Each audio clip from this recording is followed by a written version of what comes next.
عید کی خوشی ہم کیوں مناتے ہیں؟ پہلے میں یہ تھوڑا سا واضح کر دوں کہ رمضان کا مہینہ اللہ نے پورا ایک ہمارے لیے خوشی کا مہینہ بنایا ہے، جس میں اللہ کی جنت کے دروازے کھول دیے جاتے ہیں، جہنم کے بند کر دیے جاتے ہیں،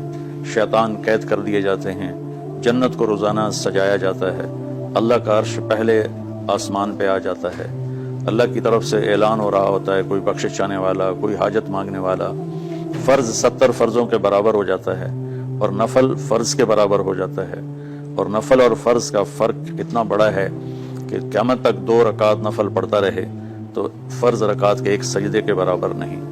اور اس میں جو مر جاتے ہیں اہل ایمان ان کا حساب نہیں ہوتا،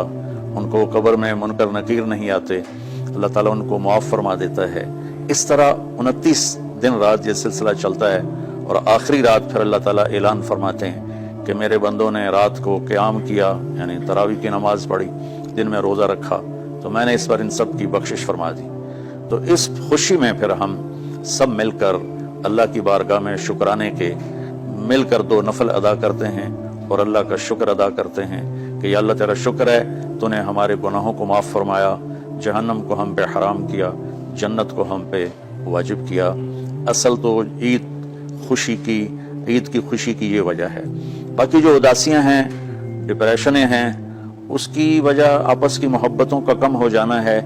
اور دنیا کی ایسی دوڑ جس نے اپنے آپ کو بھی بھلا دیا ہے، اور آپس کی نفرتیں ہیں اور آپس کے بغض حسد ہیں، ان منفی جذبوں نے ہماری خوشیوں کو دھندلا دیا ہے، ورنہ رمضان کا ہر لمحہ خوشی کے لیے ہے اور عید اس کی بھیک ہے، اور پوری زندگی اللہ راضی ہو رہا ہو تو خوشی ہی خوشی ہے۔ ہمیں اپنے ملک سے، اپنی نسل سے آپس کی نفرتیں، حسد، بغض یہ مٹانے ہوں گے، تب جا کر ہمیں حقیقی خوشیاں حاصل ہوں گی۔ آپ عید کے لیے غسل فرماتے تھے اور اپنے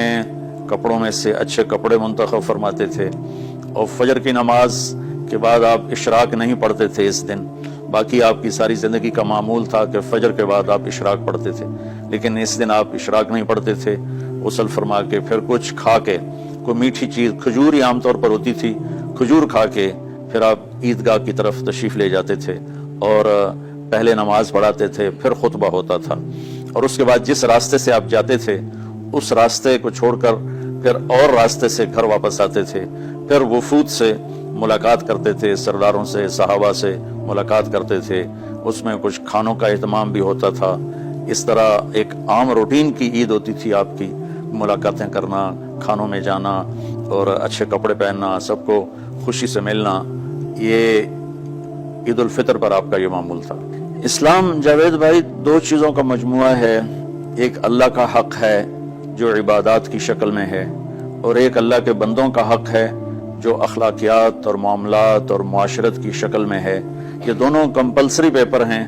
دونوں لازمی پیپر ہیں، ان دونوں میں پاس ہونا ضروری ہے۔ میری نماز اچھی ہے لیکن میری دکان پہ جھوٹ ہے تو نماز اس جھوٹ کی کمی کو پورا نہیں کر سکے گی۔ میری دکان پہ سچ ہے لیکن میں نماز نہیں پڑھتا تو میرا یہ سچ بولنا میرے نماز کی کمی کو پورا نہیں کر سکتا۔ اللہ کے نبی نے دنیا سے جاتے ہوئے 2 لفظوں میں سارا دین بتا دیا تھا۔ جب آپ کے جانے کا وقت قریب تھا تو آپ 2 لفظ دہرا رہے تھے، الصلاۃ وما ملکت ایمانکم، میری امت میرے بعد ایک نماز نہ چھوڑنا، اور ایک امت کے غریب مسکین لوگوں سے، نوکر غلاموں سے اچھا سلوک کرنا۔ یہ 2 الگ الگ ڈیمانڈ ہیں، جیسے پانی پینے سے روٹی کی کمی پوری نہیں ہو سکتی اور روٹی کھانے سے پانی کی کمی پوری نہیں ہو سکتی۔ یہ دونوں الگ چیزیں ہیں، اخلاق کو عبادت کی کمی